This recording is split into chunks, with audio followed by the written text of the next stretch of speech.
Hey everyone, I have a very exciting show for you today. I'm actually bringing back a guest who's been on the show a couple of times, talked about his flipping journey, talked about the day he gave his notice. I think we talked about that, or maybe it was the day he actually left his full-time job, which I think was about 6 or 7 months ago. And today we have a couple of very cool topics. But before we jump in, let's welcome Sean Pan back to the show. How you doing, Sean?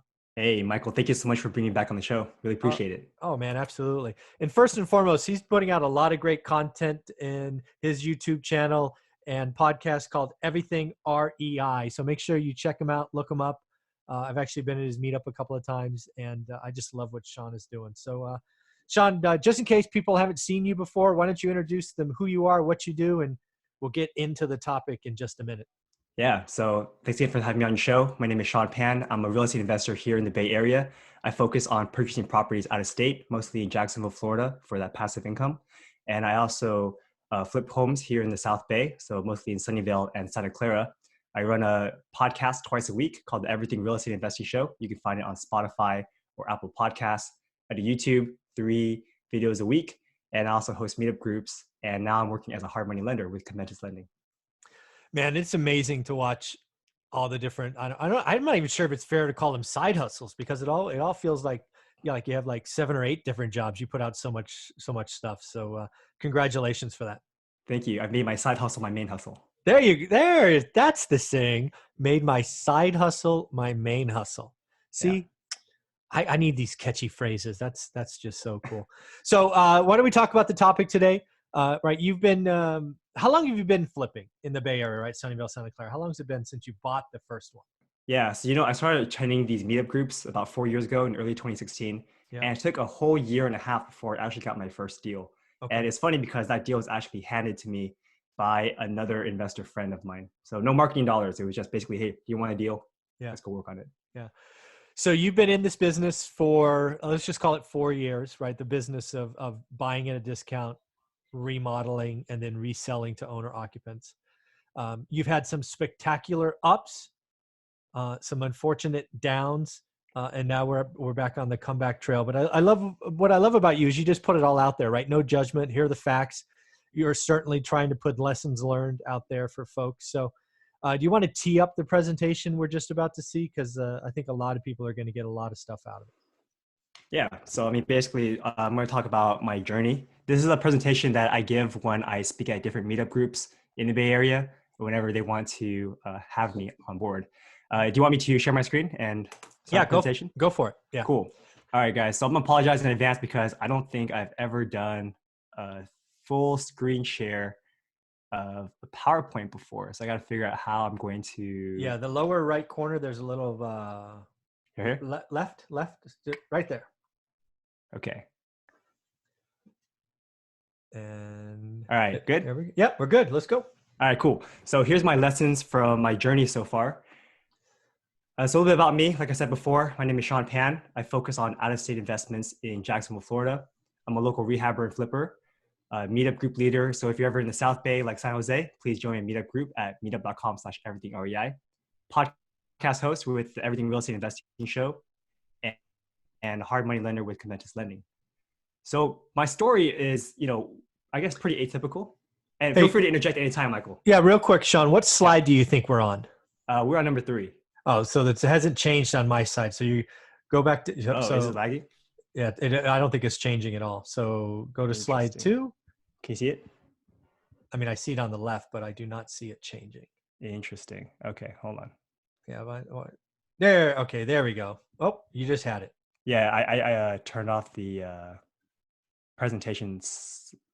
Let me see if I can stop this and maybe share my desktop instead. Okay, of just all right. The Yep, no worries, folks. Again, we're pulling it. Oh, here we go. Yep, now we're on slide 2. All right, how about now? Can you see the screen? Slide 2. Slide 2, and how about now? Is this slide 3? There you go, the beginning. All right, let's go. Perfect. All right, so let's talk about the beginning of my real estate investing journey. So basically, I was working as an engineer. I was working at a large defense contracting company. We're making satellites. At first, it was pretty interesting. But then over time, I saw that I basically didn't want to be my coworkers. My coworkers were always complaining about how the company was taking away their benefits. Hmm. They weren't paying them enough. And if they were to move to a different company, they would lose a lot of their like retirement benefits. So they were basically stuck and they couldn't do anything about it. And they basically told me that while you were young, you have the opportunity to do things before you have like dependents, like kids or your family. So I figured I'm in a very good position where I've saved up enough money. I can go out and try different things. And I actually tried a whole bunch of different businesses, like selling stuff on Amazon, trying to sell ebooks. But from all the things I tried, real estate was the one that really made me feel comfortable. Hmm. So I started joining the local meetup groups here in San Jose. And I just found that the real estate investing community, like everyone here is super friendly. Like they're willing to share all their information and, be willing to sit down with you for lunch or dinner. And yeah, it was great. But for the first year of going to these meetup groups, I didn't do anything. I was just absorbing information and I was just talking to people. But you know the feeling, right? Like you go to a meetup group, you talk to them, say, "Oh, what kind of investing are you doing?" And you say, "Oh, I'm just an aspiring investor." Yeah. And you go like, "Oh, okay." And then they slowly walk away from you. Yeah, I've seen that happen. Yeah. So I mean, I didn't like that feeling. Eventually at the end of 2016, I got kind of frustrated. So I bought my first property, which was in Jacksonville, Florida. This presentation doesn't really talk about my Jacksonville properties, and maybe we can talk about that at some other time. But basically, after getting those Jacksonville properties, I started seeing that cash flow, and I bought another one, and then I bought a fourplex, and I was feeling really good. So that was late 2016, early 2017 when I started actually buying properties, and I could officially call myself a real estate investor. So you started your investing journey what I call one rental at a time. No pun intended. Yeah, exactly. One rental at a time. But actually, it was more like two rentals. So, when you buy your first property, you're in escrow and you're like, oh, that wasn't too bad. Yeah. And then you're immediately looking for your next deal. Yeah. My girlfriend, Sharon, right? She's actually doing the same thing. Like, she's always been wanting to buy her own property. Yeah. She has one in Antioch, but I think her parents helped her out with that one. Yeah. So she doesn't feel like that's like, hers. Yeah, she felt like she just put some money in and her parents took care of everything. She didn't learn anything from the experience. Right. So now she is like buying her own properties out of state. And she's an escrow for one, and she's immediately like, wow, I want another one already before she closed on her first one. Oh, got to slow down, Sharon. Make sure you're good at being a landlord. That's what I told her first too. I was like, all right, you can do these, it's pretty low risk, but don't go and buy like 10 more. Very cool. Okay. All right. I like it. Yeah. All right. So I basically got my first deal after going to a couple of meetups, and then I got really lucky. 2017 was a great year for real estate investment. And basically my initial successes led to some arrogance. So let's talk about my very first deal. And this is the deal that I talk about all the time. This was in Sunnyvale, California. I got the deal from a friend at a local meetup group. You might know her. Her name is Elisa Covington. She's a really good friend of mine. But basically at the time, we were nobodies, right? And we wanted a way to differentiate ourselves.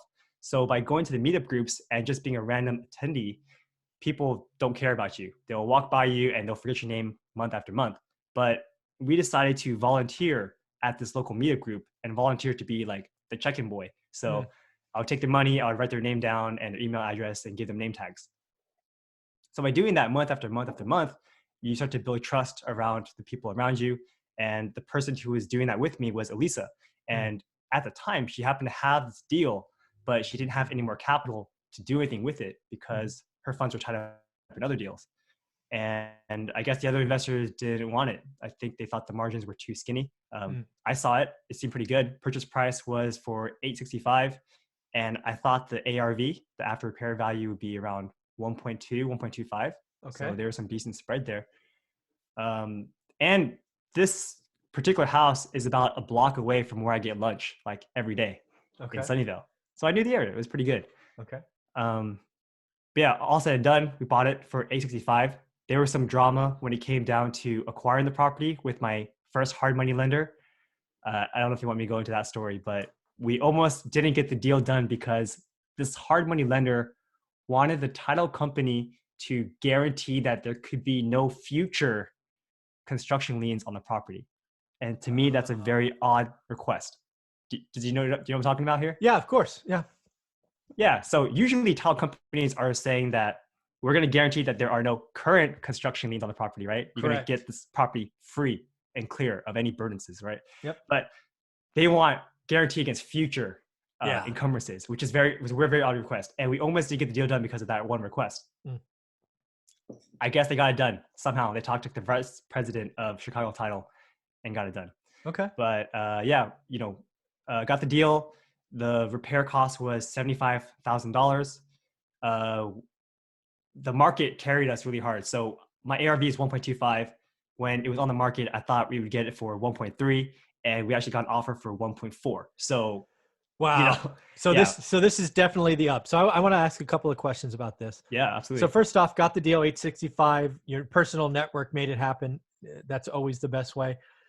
Actual repair costs were 75. What did you budget going into your first deal? Did you have any idea? 50 to 100, or did you nail it at 75? Do you remember? Yeah, so the contractor we used was really good. His one downside is he's not licensed. So as an owner, you can do owner permit, Yep. Owner builder owner permits. build. Yep. Yeah, so I had to pull it myself. You're technically not supposed to sell the property before 1 year, but Uh-huh. there's I don't know if they have a actual regulation against that. Yeah. Um, so that's the one downside. Okay. And his repair cost, his estimate was around that price, so Okay. 70K. So you nailed that. How about the timeline? So you get into the property what month? Do you Oh, you remember? see, this is the thing. I got spoiled with this deal because this guy did everything on budget and on time too. Oh Like wow. within the first week or so, he already did all the demolition, and every week I would come by, and a whole new phase would be done. I thought every crew is as proficient as this crew, which is not necessarily the Oh, case. dude, your But first deal spoiled you. oh, for Ouch. sure, spoiled me for sure. And this deal I think got done in 6 weeks.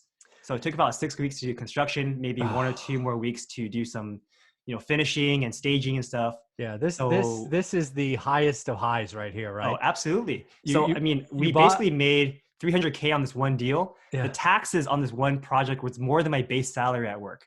that is amazing. So again, you buy a relatively light fixer because you only put in less than 10% of the purchase price, and that's a light fixer. Right? That's paint, obviously new flooring, windows, and the like. The market carries you higher. The market hands you 150 grand. Yeah. Your contractor who does the work does it on time, on budget. That doesn't happen all the time. And then you have what I'll just call a home run of a deal. So um, all I could say is, wow, if they were all like this, we'd all be flippers, right? Absolutely. And that was my exact feeling. I was like, why was I spending all those hours at work, And I was at a place where I didn't want to be doing things I didn't want to do. Yeah. Whereas here, okay, like I spent barely 6 weeks and we made like over 300K. It's pretty ridiculous. And even for these hardwood floors, they're not new. They were under the carpet. So all we Oh did my was God. stain and refinish it. Yeah. And so it was pretty chill. All right. Well, let's see where this story goes. And on top of that, I didn't make any design choices here. Okay. My contractor was like, don't worry about it. We got it covered. I And so got he you. picked everything. So I had the bad habit of also relying on other people to make all the choices. Right. All right. All right. All So, right. I mean, I guess this is a problem, right? Like I made a lot of money. I felt like I was the boss. Combined with my, base salary and other investments, I made a lot of money in 2017. Yeah, And you I did. felt like a superhero. I felt like a rock star. Cool. All right. Yeah. Well, let's see where it goes from there. Actually, so the next deal went pretty well too. This one Awesome. was a pretty fun one because we were able to structure it in a creative fashion. Okay. So we acquired this deal from a mailer. I partnered with another investor here in the Bay Area, and we partnered with the seller. Okay, because the seller wanted, I think, $2.1 million for their home, Okay. and I think it wouldn't sell for more than $2.4 million. So we said there's really no spread here if we buy for 2.1, especially Okay. with acquisition costs and hard money costs. So we said, how about we partner on the deal? Um, if we sell the home for over $2.4 million, then we're gonna split that gross difference in half. So if it sells for 2.5, then we're gonna get 50K. You're gonna get 50K, Hmm. and we're gonna front the money for the rehab costs. We're gonna find the contractor. We're gonna do all the project management, and you don't have to worry about anything. But at the close of escrow, you're gonna pay us 180K, no matter what. That now cover our construction fees. I'll cover our quote unquote management fees and stuff like Okay. that. All right. And she was okay with that. And the story behind this is she was actually living in Texas. This home is in Sunnyvale and was being rented out for the past 10 years. And, Mhm. and she was ready to sell it. She didn't want to get a new tenant. She didn't want to have to make the repairs after a long-term tenant was living there. And she also had like a kidney issue. So she was going through surgery. So she didn't really have a lot of capital to do the rehab herself. Okay. like we actually gave her a bid, and if she were to do this with our contractor, I think she would have to pay 150K. Uh-huh. But of course, that's like her own money. She has to pony up. Right. Whereas here, it's just 180K after the sale. So she has no real risk. But by Okay. doing this, now obviously we don't have to pay hard money loan costs. She continues to pay, her property taxes. She continues to pay the utilities, and there's no real like time crunch for us because Okay. we don't have those hard money loan costs. That's creative. Okay. Yeah, and we actually got referral fees from the listing agent as well. So I'm a licensed agent, and if you partner with another agent to list the property for you, then you can actually get 25% of your commission back Cool. as a referral fee. Yeah. So all in all, we made a lot of money on this deal. So we made 180K plus this property sold for 2.506. So we made another 53,000 on that, Oh, and nice. then we made 25% of 2.5% of $2.5 million, which I don't have off the top of my head. That's okay. Yeah. Wow. Okay. Yeah. And I think our rehab cost on this one was actually only 90K because Ah, we actually partnered with the contractor on this one who, did the job at cost to him as long as we split some of the profits with him as well. very So, creative. Okay. yes, this was a very fun deal for us. Basically, for my contribution, I put no money into this deal. And I think I personally made around 50K or so on this project. So, Over what time duration? Like 5 months? no, I want to say this one was we signed a contract with her end of June, I believe, Okay. Yeah. and we closed escrow in October. Okay. Yeah. Yeah, So, oh shit, 4 months. yeah. 50K, 4 months of work. Yeah. Now I know why you say, why would anybody want a day job? Exactly. I mean, this seemed very, very easy, and at the time, the market was pretty hot. But then, of course, comes the downfall, right? Okay. Um, in Ah, 2018, excuse me, in 2018, the market increased tremendously from January to, I would say, May, yes. especially in Sunnyvale. It went up a lot. But then we had a huge softening. And especially in late October, early November, that's Hmm. when we had those fires in Paradise. Hmm. So, there was huge billows of smoke going down San Francisco, going down to the Bay Area.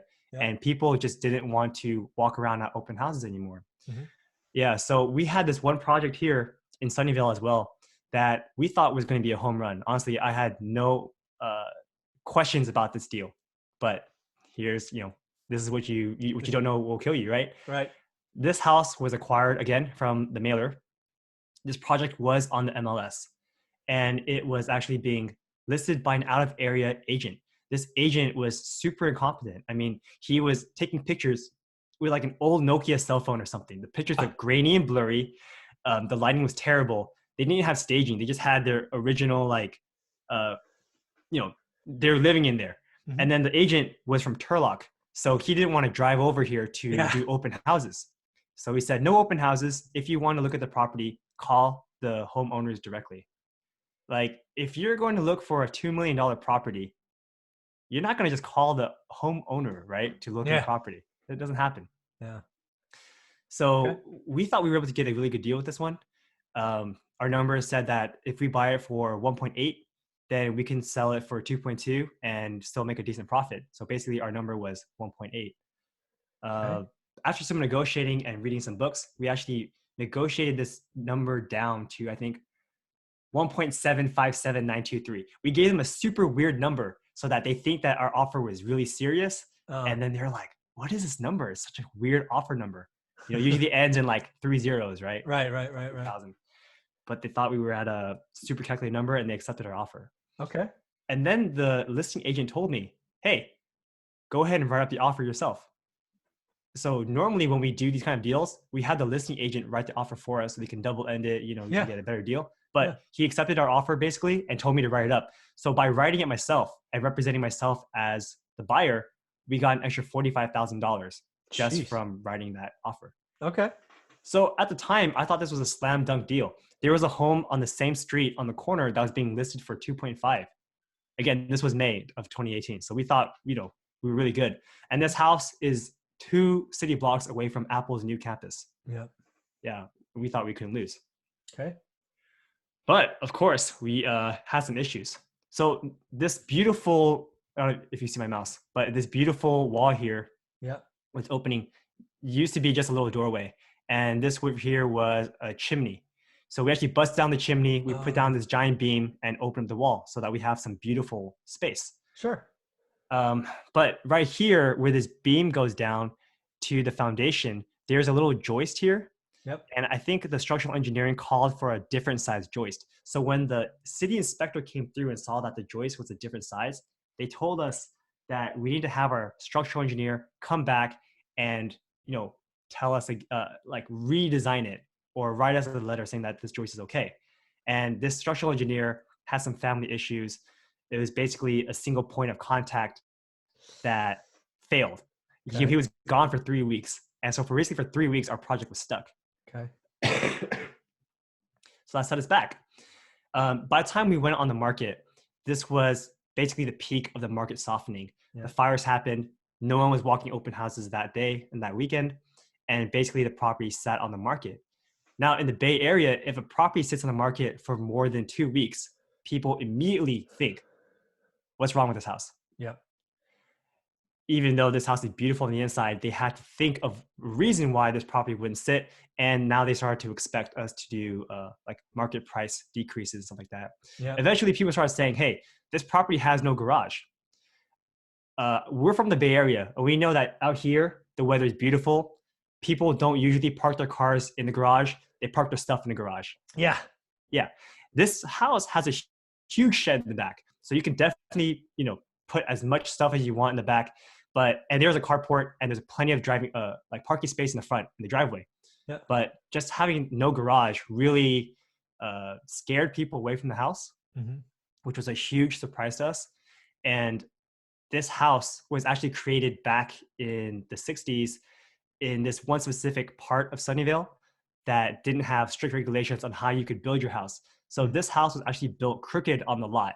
Yeah. So instead of being like a parallel to the street, it is not. Cockeyed. Yeah. Yeah, I don't know why they would build like that. So we couldn't actually physically build a garage due to setback laws. Yep. We were stuck. We couldn't do anything. We took it down for a month, tried to put it back on to reset the days on market. Eventually, this house sat on the market for 5 months, and the holding costs were so great that I couldn't even fathom doing like an Airbnb conversion on it. I said, we just gotta let it go. So we dropped the price by a lot, and we actually sold this house for $100,000 less than what we bought it for, which is crazy. Like, I never imagined that we would lose money on this house, much less sell the house for less than what we bought it for. Don't forget, when I bought it for 1.75, I thought we got a great deal. We ended up selling for 1.65.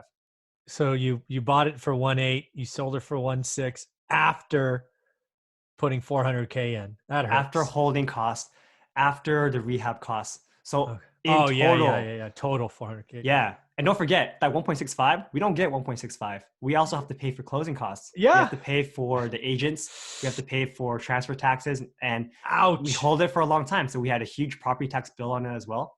Oh my goodness. And on top of that, to add insult to injury, when we were closed on this property, one of my partners was in the Philippines and wasn't able to actually go to when you sell a property, you have to go to the notary, right? Yeah. You have to sign in person.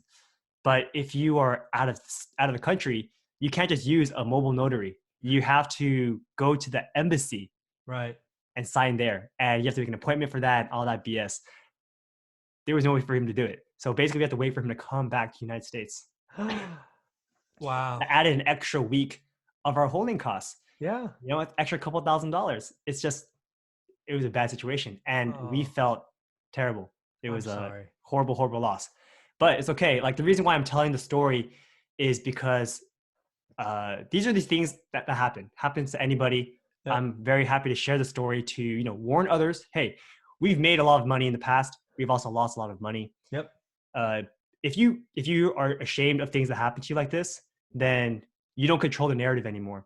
So I want to be in full control of the narrative, and that's why I'm sharing the story. Yeah. I don't know what's coming next, but do you do a lessons learned on this one, or you want to talk about it here? Lessons learned on this one was mostly that, okay, so honestly, I think for this project, we really got caught up with the market softening.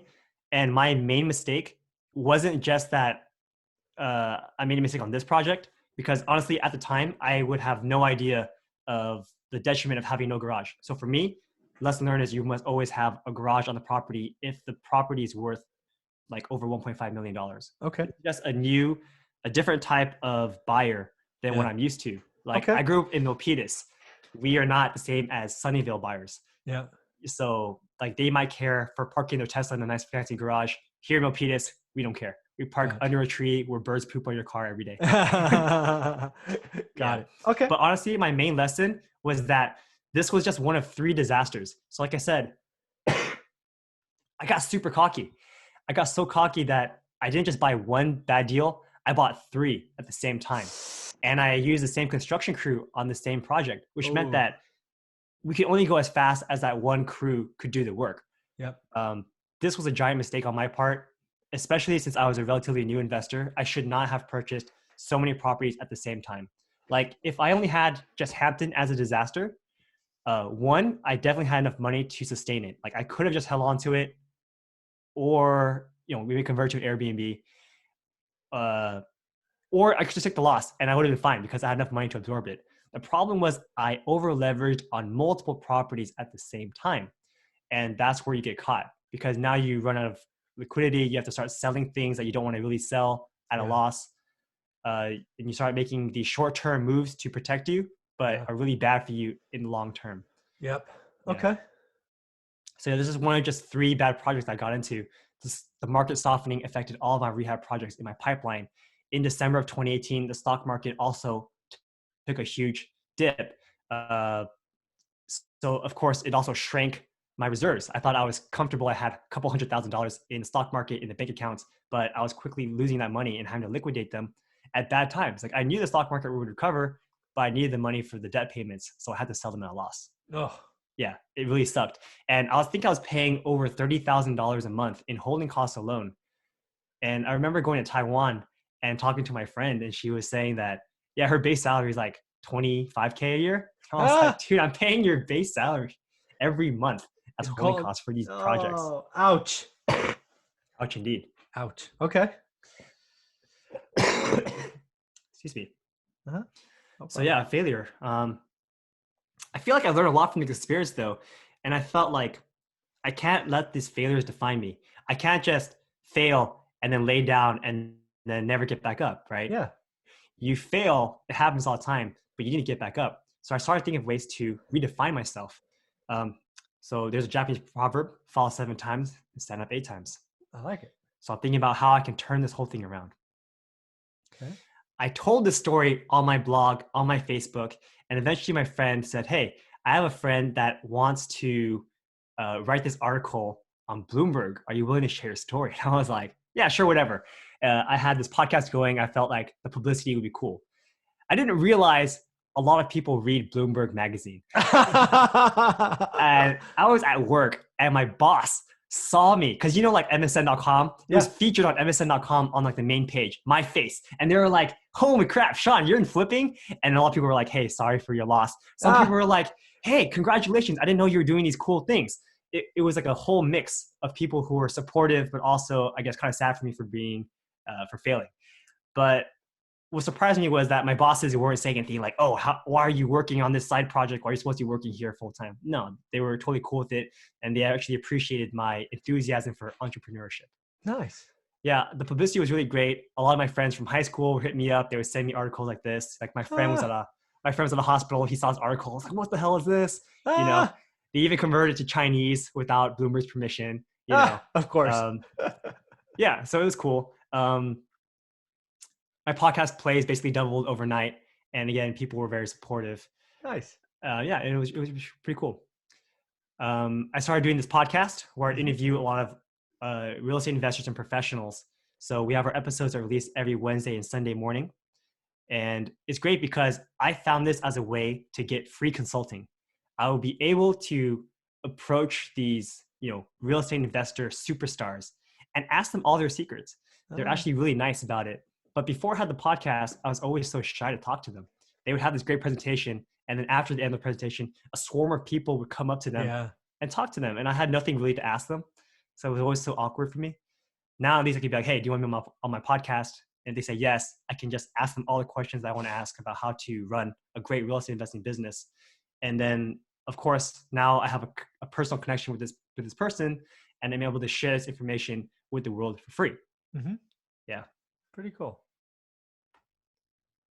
And I started doing YouTube as well because I actually had a call with Graham Stephan, and he was telling me, yeah, your podcast is cool and all, but the problem is no one's going to find your podcast unless they know about you already. Mm-hmm. Podcasts are very hard to be, they're not very discoverable because there's no real algorithm, right? You either know about a podcast or you don't. Yeah. So he said, start doing some YouTube. YouTube will push your content out to other people and will help you become more well-known. So I took his words to heart, and I decided to set a schedule. So now I release episodes every Monday, Thursday, and Saturday about random real estate topics or maybe some stuff about my own personal life. That's pretty good. And Graham Stephan, right? Over 1 million subscribers on YouTube. So I guess he knows what he's doing, right? He's at 1.5 million subscribers now. He's a pretty big rock star. And I actually met him in person as well with Meet Kevin over at FinCon back in September of last year. Very cool. All right. Yeah, very cool people. So we'll see how this goes. My YouTube channel has been consistent, and I barely broke 300 subscribers yesterday. Nice. It's a slow and steady pace. It's one of those games where you just have to keep going every single day. Yep. And consistency is key. You have to think of this in a 5-year time horizon, not a 1 or 2 year one. Cool. Yeah. And honestly, I could say to myself, like, I may not be good at stuff, but I am very consistent. And if I put my heart to something, it's going to get done. Nice. And recently, because I have this small following, on YouTube, I have my meetup groups and I have my podcast, I was thinking of ways that I could add more value to my audience. My really good friend who works at Conventus, which is actually the hard money lending company that I use for my projects, reached out to me and said, hey, you have this group. Why don't you help them with financing? Why don't we partner together? And I was like, yeah, that makes a lot of sense. I love, so hard money is a tool, right? It allows you to do projects that you otherwise normally wouldn't have been able to do. Like my first Sunnyvale deal, I didn't have $865,000, and there was no way I was going to get a traditional bank loan for $865 because of my base salary. It wasn't high enough to qualify, and I have other properties, so my DTI ratio is messed up. Right. But hard money lending, you're able to leverage other people's money to purchase properties and potentially get really good deals. So I was like, yeah, all of my listeners are real estate investors. They're eventually going to need financing. Sure, I would love to be the person to help them with their financing, to help them with their journey. This is something that they actually need. Yeah, I'm proud to be a partner with you guys. So because I'm like in an experiment, if you work with me, you can actually get $1,000 off of your processing fee. Normally you have to pay $1,500. So here you only pay $500. Nice. Yeah. So I have some common tips from my podcast guests. Basically, if you want to be successful in the field, you need to start attending meetup groups, because if you're just reaching out to people online, they might think you're like some crazy scammer. But once you meet them in person, they'll say, oh, okay, I start to know, like, and trust you. You need to find someone that you want to be in 5 years and start adding value to their lives. So bring them a deal, start doing some grunt work, and start paying with sweat equity. But one thing is, do not ask for official mentorship. That creeps people out. Yeah. And it creates a burden on them. They have to think, like, what do I owe this guy now? Do I have to start giving him tasks? Like, I have to raise a child, basically. So don't ask for official mentorship. Just become their friend, start adding value to their lives. And then when you have a question, call them, ask them, hey, how do you do X, Y, and Z? And they might be friendly enough to just tell you the answer right off the bat. I like it. Yep. And another thing that big investors aren't scared to use money as a resource. Money is ultimately a tool. They spend massive amounts of money on direct mail pieces. Some of the most successful ones spend over $10,000 a month. And because they know how painful it is, they just write that $150,000 check in the beginning of the year and you say, take my money, don't let me see it, and they know it's a business expense. And they spend money to hire some virtual assistants, over, $1,000 a month, who are doing like their cold calling, basic tasks. And they pay for some online tools and services like Mojo dialers or those text message blasts. A lot of us who are first starting in business try to do everything on the cheap. Like we try to skip trace numbers ourselves. We try to send the letters out by hand. Yeah. And honestly, like it's hard to scale that way, and you're not going to see enough deal flow, and you're more likely to quit before you actually see some success. So this is like a money marketing machine. You have to have the knowledge that if you can make $2 for every $1 you put into it, how much money are you going to put into this funnel? There you Yeah. go. Okay. By the way, I noticed that you have been sending a lot of direct mail for your Fresno deals. Do you want to talk a little bit about that? Yeah. So something I've done very recently is obviously I opened up an office in Fresno called The Hub. I have staffed this with a lot of talented people. 4 of them are wholesalers. And I've actually partnered with each of them to create different campaigns. So I am front loading the marketing and then getting first right of refusal on deals and things of that nature. So for the first time ever, I've spent over 10 grand this month. All right, last 5 weeks, in fairness, last 5 weeks on direct mail pieces. Amazing. So I'll let you know how it goes in about 60 days or so, because you got to do it repetitively. But yeah, I expect the office in the like to produce a deal or 2 a month on top of the deals that I'm already finding myself. So yeah, it should be fun. All right, exciting. Gotta let me know how it goes. I will. All right, so here's some lessons learned. Extraordinary people do extraordinary things. Mm-hmm. What can you do to stand out? Like I said, if you're just someone who goes to meetups, sits in the chair and leaves right away, then you're not really making the best use of your time. You need to find a way to stand out so that other people start to know you, and that you can start, finding ways to make some deals happen. On reflection, I realized that I didn't really put in the right work. I got really comfortable and expecting people to just send me deals like it was before. Mm-hmm. And I was working this while working my full-time job. Mm-hmm. So I think for this kind of business, because you have so much at risk, you definitely need to spend a lot of time on the project and actively going to the projects maybe every single day to make sure that work is actually being done. Because I would sometimes go to my project and there would be nobody there. Mm-hmm. And he would tell me, oh, it's easy. Someone's coming in. Oh, a sub's coming in. But, no one's there. You need to be on top of things and you need to have the right crew to get your jobs done on time. Mindset is also the single most important differentiator between regular and successful people. And when things are going really well, it's really, really easy to have that abundance mindset, positivity, Tony Robbins, rah-rah stuff. Mm-hmm. But when things are going poorly, man, your mental mindset can be very detrimental. And growing up, I've never had any issues with money. Mm-hmm. Even, when I was in college, even after my first job, I was doing really well financially, basically my entire life, until this incident happened where I lost a significant amount of money. Now I was in a very interesting financial position because I had assets, but I was extremely cash poor. And that feeling really sucks. And especially I told you about how I quit my job, right? Yep. During these 8 months, my mental state has gone up and down. It's so weird. Sure. Like some days I feel great because, I'm doing what I love and I'm able to, I guess, pursue my dreams full time without working at a full-time job. But then there's some downtimes too. I'm thinking, man, I wish I had the income again to see my bank account go up. I wish I didn't have this project I'm still holding on to, and I wish it was cash flowing. It's just so weird. And I can see myself feeling mentally weaker when I'm getting beat down with all these extra bills and property taxes coming up and just all this kind of stuff. So your mindset is really, really important. And you must always have this abundant mindset. Otherwise, you're just going to be down in the dumps and no one around you is going to be happy. I agree. Yeah. So for me, I was thinking of ways to get back. So one is to boost my networking activities. I'm going to continue releasing podcast episodes twice a week, hosting bi-monthly meetup events. I've been doing that. I connect with other people and create deep relationships with the community. And eventually I want to become the go-to guy for real estate questions and recommendations. And that's kind of happening now. People are reaching out to me through email, through Facebook Messenger, Instagram, asking me questions. And I try to connect them with a person that I think would help them out the best. And as far as cold calling goes, you need to have a good you need to have a good way to get more deal flow. So one good way is to call real estate agents.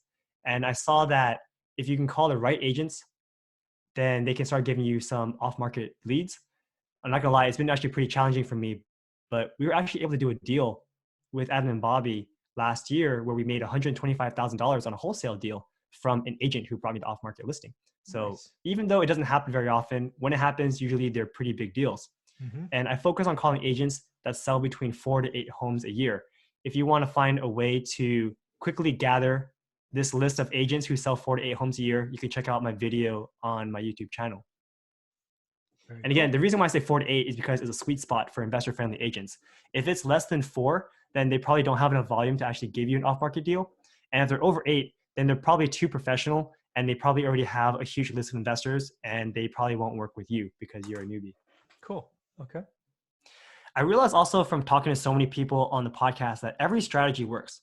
Like you invest in Fresno, someone else invests out of state, someone else does multifamily. Some people do, they invest in the Bay Area. Some invest in commercial properties in the Bay Area. And some people say, oh, this doesn't work. This doesn't work. It all works. Okay. You just need to figure out how to make it work. So also what that means is don't get greedy. Like a lot of people jump from strategy to strategy because they think one strategy is better than the other. Mm. Again, like I said, every strategy works. So do what you enjoy doing. Imagine if you didn't get paid for the labor that you do, would you be happy with it? So for example, I think for wholesaling, there's a lot of cold calling, door knocking, driving for dollars, that kind of stuff. Do you enjoy doing those things? Love being on the phone. Same for like say multifamily syndication. I think one of their main jobs is raising funds for their deals. Yep. Do you like talking to investors and building relationships with them? Some people love that stuff. Some people do not like taking money from other people. Yeah. So again, there are different things for every single person. Find out what you genuinely enjoy doing and then just do that. There's a way, there's someone out there who's killing it in every field. So you just need to be persistent and you need to figure out what you actually enjoy doing. Very cool. So the closing thoughts is that, America is a land of infinite second chances. There's that one story of, you remember that homeless guy? And he had like the voice of a golden god or something like that. Something like that. I mean, basically like you have someone like that who had some bad circumstances in their life. They fell into some bad habits, right? They're homeless, but then they get an opportunity later in life and then they become prosperous. This is the same thing with America. And for anyone in general, you can fail and you can continue failing, but it only takes one really good thing to happen to you and you'll be a success again. So I'm honestly not too worried about my position because I know that as long as I continue doing things I'm doing, eventually things will work out. Humans are also like springs. So when you get compressed, you're going to be shrunk, right? But then when you release, you can shoot up to the moon. So you also have to be extraordinary. We all learn more when we fail. Every tragedy is a comedy in 5 years. Do you remember when you broke up with your first girlfriend and how sad you felt? Okay, that's the same way for everything too. It sucks when it happens. You're going to feel very depressed. But in 5 years, you're going to look back and think, okay, I'm glad that happened to me. I got over it. I became stronger for it. So life is wild and unpredictable. Enjoy the journey. Awesome. And if you guys want to get a summary of the top 5 episodes on my podcast, you can go to my website, Everything REI, and get a copy of the Ultimate Bay Area Investor Handbook. And that's basically it for this presentation. If you guys want to contact me, you can hit me up on my email at sean@everythingrei.com. My website's there, my meetup group is there, and so is my Instagram. And if you're a real estate investor that has an interesting story to share, feel free to contact me if you want to be on my podcast. Yeah, what I would tell you folks is we're actually going to do a second interview here just in a moment with Sean about hard money, but I wanted to leave it here on this video. If you have any interest in hard money or doing deals, make sure you reach out to Sean. Sean, you want to give your email one more time? Yeah, 1 sec. I'm stopping my share screen, but it seems like it's lagging. Nope, it's changed on my end. Again. All right, cool. Yeah, so my email is Sean, SEAN, @everythingrei.com. Very cool, Sean. Thank you for sharing that story. The ups, the downs, make 6 figures, lose 6 figures. I love that saying about, what was it? Every failure is a comedy in 5 years, something like that. So yes, right. Every tragedy is a comedy in 5 years. I found it happen so many times, like there are a lot of things that happen in my life that are honestly worse than this. Like, I don't know if I told you this before, but actually I kicked out of school for a year. Oh, to me, from my background. Yeah. That's like, shame to your family, right? I thought it was the end of my life. Turned out to be a great thing happening to me. So, these things happen. Very, very cool. Well, Sean, this has been a lot of fun. I love your story, and I look forward to our next interview here in a few minutes. Let me stop the recording. Thanks, buddy.